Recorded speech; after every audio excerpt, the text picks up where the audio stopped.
After days of various speculations, we know the name of Hamilton's new engineer.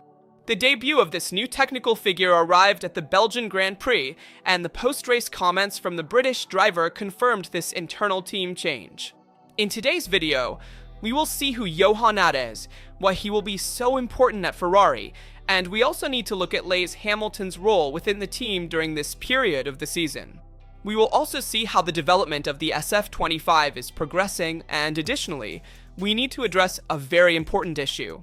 An emergency meeting has been called at Mercedes. Before we begin, please leave a support like, and now let's look at everything in detail.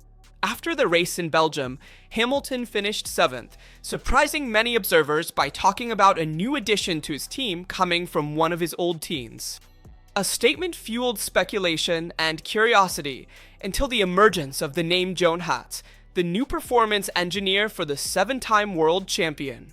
According to Autosport, Nades officially took on the role of performance engineer for Hamilton in the Ferrari team, replacing Riccardo Conti, whose position was reassigned within the technical structure of Maranello.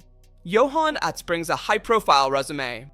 He is the son of Wolfgang Hertz, a former high-level executive at Porsche, with experience also at Audi and in other motorsport projects. His career in Formula 1 began in Faenza at the team then known as Toro Rosso and now Racing Bulls. Within the Italian team, he held various technical roles, accumulating solid engineering experience in the top-tier series. His transfer to Ferrari dates back to January 2025, initially joining the technical department before being officially assigned to the Hamilton team.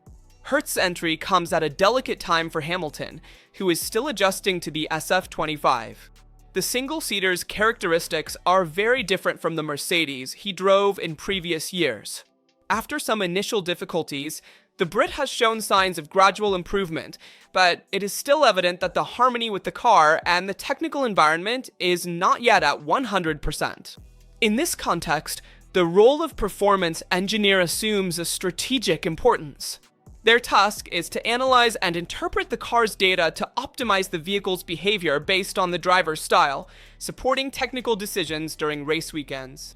HC's goal will therefore be twofold: to facilitate mutual understanding between Hamilton and the SF25, and to bring a methodical approach based on his experience with other teams and power units. The Belgian GP confirmed Charles Leclerc's form, who delivered a solid performance that earned him a third-place podium behind the two McLarens of Piastri and Norris. A valuable result that allows Ferrari to consolidate second place in the Constructors' Championship. For Hamilton, the race was more complicated, but still significant. Starting from the pit lane after being excluded for replacing the power unit and changing the car's setup, he managed to climb up to 7th position. The addition of Joan Nades represents an important step in defining the technical group that will support Lewis Hamilton in the medium and long term. After the season started managed together with Riccardo Adami, a historic figure at Ferrari, the new internal setup aims to create a structure better suited to the specific needs of the English driver. In a championship where every detail can make a difference, the role of the performance engineer is becoming increasingly crucial. Azabel's work is well known to the general public, but it could be one of the key elements in transforming the potential of the Ferrari-Hamilton pairing into concrete results as early as the second half of the season.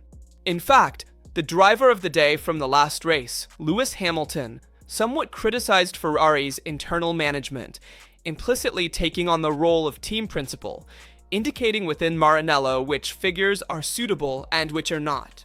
Hamilton himself has said that the problems are not in the car, but within the internal organization. Therefore, he wanted this change within his part of the team, promoting Joan Nades as performance engineer. The former Mercedes driver was very critical in internal management, and by seeing Ferrari's issues from the inside, Hamilton has positioned himself as someone who can give a precise indication of the direction to follow in the future, because this technical group that Hamilton is building around himself will be useful for 2026. And this is a matter for the team principal and an indirect criticism of Vassar, whom Hamilton obviously defends with words and has known for a long time, but it raises indirect questions about the team's strategic and technical management. And this way of doing things by Hamilton serves to say, look, I am not the problem. There is something wrong with the car from a technical point of view and also in the organization of the team. So leave it to me. As I am a 7-time world champion, I know what needs to be done to win, and we are trying to rebuild this team from the ground up together. But let's see how the development of the SF25 for Hungary is progressing and also Vassar's statements. The performance improvement of the SF25 is largely related to the introduction of the new rear suspension designed to optimize traction and reduce instability during quick direction changes.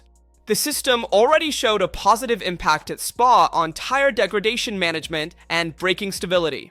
These are crucial aspects on a high aerodynamic load track. However, Leclerc urges caution. In a press conference, the driver emphasized the importance of the team's work, but also reiterated that the journey is still long. I am happy with the progress we are making, and I think we should all be proud, said Leclerc. Behind all this, there is a lot of work from the people at home who allowed us to have this update here. It certainly helped us step onto the podium, considering how close Max was today when talking about the race in Belgium on Sunday.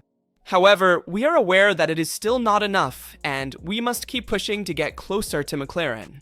Next weekend, the race will be held at Lungaro Ring, a completely different circuit from Spa with slow corners, critical traction, and low average speed. And it will be the ideal venue to validate the behavior of the new suspension on a track where mechanical balance and efficiency are very important. Leclerc, while keeping his feet on the ground, does not hide that the Hungarian weekend will be revealing. In fact, he said, I'm not sure the car will adapt better to the circuit. I prefer to wait before exposing myself. A cautious attitude reflecting the team's awareness that progress is real, but confirmation is needed on a track opposite to Arden's. Friday's free practice session will therefore be crucial to fine-tune the setup and validate the data collected at Spa. Aside from the satisfaction of the podium, it is still clear that McLaren remains on a different level of overall performance. In particular, the MCL39 has shown greater effectiveness in adapting to different types of tracks and superior tire management capabilities compared to the competition. The Maranello team, however, has solidified its lead over Red Bull and Mercedes, positioning itself more strongly as the second force.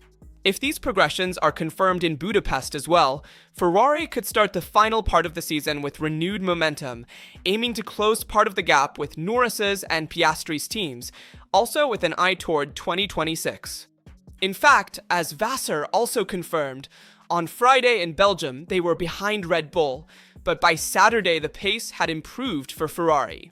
Consider the fact that Ferrari introduced this rear suspension first, during the day at Mugello, and then in Belgium with a weekend featuring a sprint race, so there was little time to work on the setup. In fact, we saw how much the setup changed, especially in Hamilton's car between Friday and Sunday. Ferrari's advantage is that with both drivers, they often manage to reach the top 10, thus earning points with both drivers, unlike Verstappen with Red Bull, who is the only one scoring points because Tsunoda can't reach the top 10. In recent races, even the driver who has been struggling a bit more is Russell, who remains the key pillar for Mercedes. Of course, I want to say this rightly because Kimi is a young driver. He needs time to mature, so it shouldn't be blamed, for goodness sake, but it's a fact. As Vassar also mentioned, on a track like Spa, the average gap between Ferrari and McLaren was 0.3 per lap. The updates worked according to the French team principle, but they need to be optimized.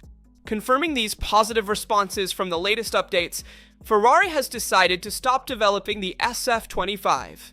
One might say, wow, now that the car is starting to go fast, they stopped developing it. And yes, it's the right decision from my point of view, because now the focus should be on 2026. That's what all the other teams will do, and we shouldn't start next year at a disadvantage. This is a priority for Ferrari, and for that, we need to focus on 2026. If there are any minor adjustments to be made on various tracks, they will be done on the SF25. However, aerodynamic packages and further significant updates to the SF25 are not planned.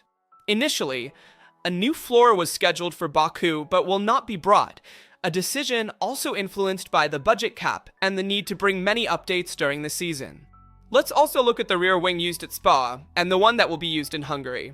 In Hungary, we should evaluate whether the work led by engineer LOXR will actually be promoted. In fact, LOXR has worked on ground clearance, aerodynamic balance, and especially on brake system calibration. The modifications aim to increase the car's range of use to better adapt to the variable conditions of the Belgian track, but Hungary will be the final track. The Hungarian ring's technical layout will require higher load levels and a fine balance between the chassis and aerodynamics. There will be the usual free practice sessions to further maximize the new package, and it will be interesting to see the new rear wing, which exemplifies targeted and efficient development. The adoption of a hybrid layout combining 2024 components and geometries optimized for the new regulations has allowed for adequate vertical load with low resistance, greater stability in variable conditions, and flexibility between the two drivers based on their driving style and strategy. For this, Ferrari in Belgium brought two rear wing specifications, one lighter with Leclerc and one more loaded with Hamilton, and the two versions mainly differ in the main profile, the main plane, which was more streamlined compared to the standard specification, and the presence of the nolder on the exit edge used on one of the two wings to increase downforce without excessively penalizing straight-line speed. Obviously, the focus will be more on Hamilton's wing than Leclerc's for Hungary, as it is a high aerodynamic load circuit with very few and very short straights. But let's see why a Mercedes emergency meeting was called. After an encouraging start to the season, culminating in George Russell's victory and Andrea Chimi Antonelli's first career podium in Canada, Mercedes has entered a phase of technical uncertainty. The results of the latest races, with Austria and Belgium especially highlighting a significant performance decline that prompted the Brackley team to hold an extraordinary technical meeting with both drivers for the Hungarian Grand Prix. While in Canada we saw Russell win and Antonelli finish third, in Austria Russell only finished fifth, and Antonelli did not even see the checkered flag. In Belgium, Russell again finished fifth, while Chimi, having not advanced past SQ1 or Q1, finished 16th at the finish line. According to technical director Andrew Shovlin, we need to go back to basics. We have changed too much. These are his statements about the V16 project. They lost that reference point by changing the car too much, so we need to take a step back and then return to the right direction. In fact, Russell can rely on years of experience to make the most of a complicated car. He has already faced similar situations, while Chimi has not yet this experience, and at Spa he highlighted this difference, but the problem is with the car, not the driver. This was also stated by Andrew Shovlin. Hungary represents a slow, technical track with high aerodynamic load, an ideal circuit to validate a technical reset, and this will also lay the groundwork for 2026. In fact, we know that Verstappen, now official, will remain with Red Bull in 2026. For this reason, Mercedes needs to rebuild its team from the current drivers. Both Russell and Kimmich had been questioned in recent months due to the possible arrival of Verstappen at Mercedes. Well, at the moment, both are confirmed by the technical side, namely Andrew Shovlin, but most importantly by Toto Wolff, team principal, who has the utmost confidence in his two drivers for the future.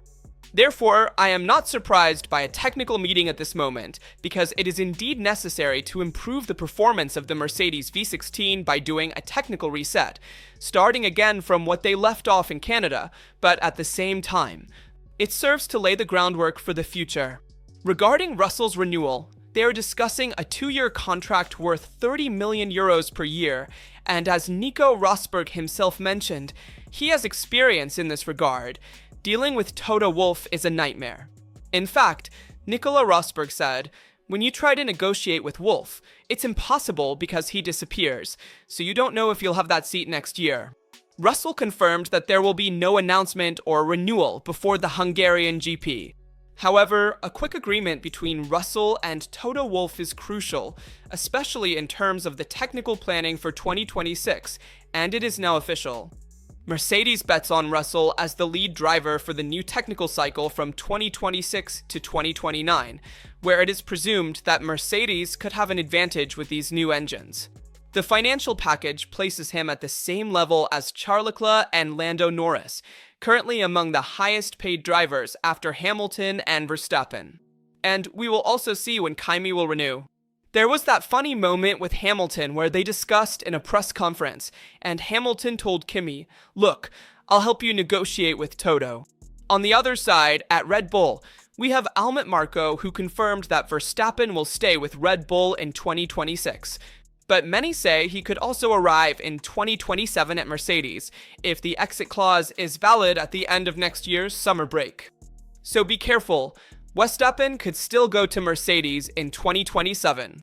This remains an open possibility, although in my opinion, if Russell delivers the expected results next year with the new Mercedes, perhaps Mercedes won't need to change drivers. So, teams that might consider Verstappen in 2027 could be Ferrari and Aston Martin, but with a competitive Aston Martin, it will also depend heavily on the Honda engine's performance, because then there's DRI New, who handles the aerodynamic technical aspects, and we can definitely rely on him. Also, with Ferrari, with Lewis Hamilton and Leclerc, currently a great driver pairing, but in 2027, never say never.